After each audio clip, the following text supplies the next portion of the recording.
I'm sick. Hi sick, I'm dead. So instead of some hardcore action shooty bang bang, today we're going to be playing Backyard Digger. Because if I miss 1 week of uploads, the overlords at YouTube HQ will come down on me like a ton of feathers. But steel's heavier than feathers. And you know what? This game is deep, and I'm not talking about the whole you dig a hole thing. The creator of this game, in my mind, has a literary excellence and an understanding of human psychology. Before you start digging, you're presented with two options. Dig on the X, or don't dig on the X. Now, I'm what some might call a contrarian, so I decided to dig away from the X. And it took a moment, but I did eventually find some ore. It took a lot of hard work and searching, and then later on, I decided to feed the curiosity and I started to dig on the X. Almost instantly, I was met with some copper ore. Now, some people might say, so what? But I look at this as a commentary on conformity and how the system is set up in a way where if we conform to the status quo, then we're rewarded with a quick hit of dopamine. The X represents the easy path in life, a job, and by hitting copper almost instantly, it represents just how fast you're rewarded with a paycheck when you follow the status quo. By starting my dig away from the X, I became an entrepreneur. A paycheck is not guaranteed. I could very much dig all day and receive nothing in return, but that's the risk I take as an entrepreneur, because the rewards outweigh the mediocrity of following along the status quo and earning the same capped paycheck every time. Right from the very start, this game is trying to tell us something, and it's this idea of reward for conformity and uncertainty and contrarian thinking. This is where the creator of this game is going with this, and if you're not convinced, just let's read a bit deeper into it. I'm sure you'll come to the same conclusion I have. Let's start with the main tool of this game, the pickaxe, or as I like to call it, your skill set.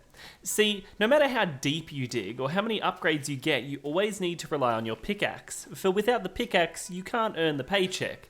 As you rise through the ranks at your job or expand your business into new frontiers, you can't abandon the one thing that has put you here in the first place, which is your skill set. Or in this case, the pickaxe. Now sure, if you use your pickaxe enough, you earn money to buy explosives to unlock deeper levels of the mine. This isn't just a fancy way of saying a promotion. See, when you buy explosives to break through the hard rock, you're giving yourself a promotion, but once you use that explosive, it's gone. The same way that when you leverage yourself to earn a promotion, the leverage is gone, and now it's back to the pickaxe, your skill set, to continue building your life and future. So what about the boots?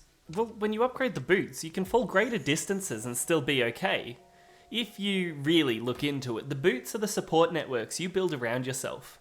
Have you ever noticed that the less fortunate in this world also happen to be the ones that have no one in their lives?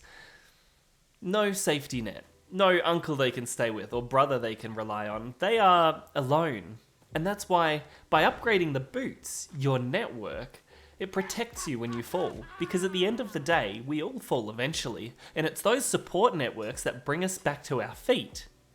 Feet. Boots. At the end of the day, after working and toiling, we need to go home, and the drone, which represents our family, is that which draws us home. See, at the beginning of the game, your drone is slow. You ascend from the depths at snail pace, because there's no one waiting for you at home. Worse, there are probably some loud and messy roommates waiting, so you take your time. But as you upgrade the drone, your family, it's faster. Your girlfriend is there, so you have to hurry on home to her. And now she's your wife. And the final upgrade, your kids are waiting by the window for you to return.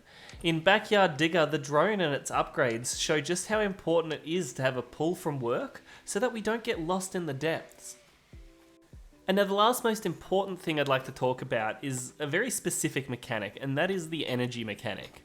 This is somewhat tied to home and family, because when you run low on energy, the only place you can top up is at home.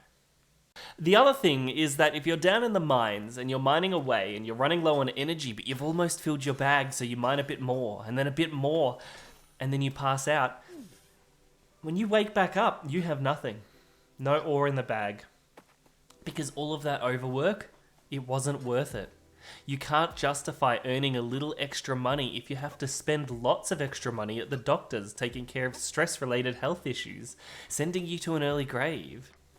Overworking is just not worth it in Backyard Digger, and it's not worth it in real life either.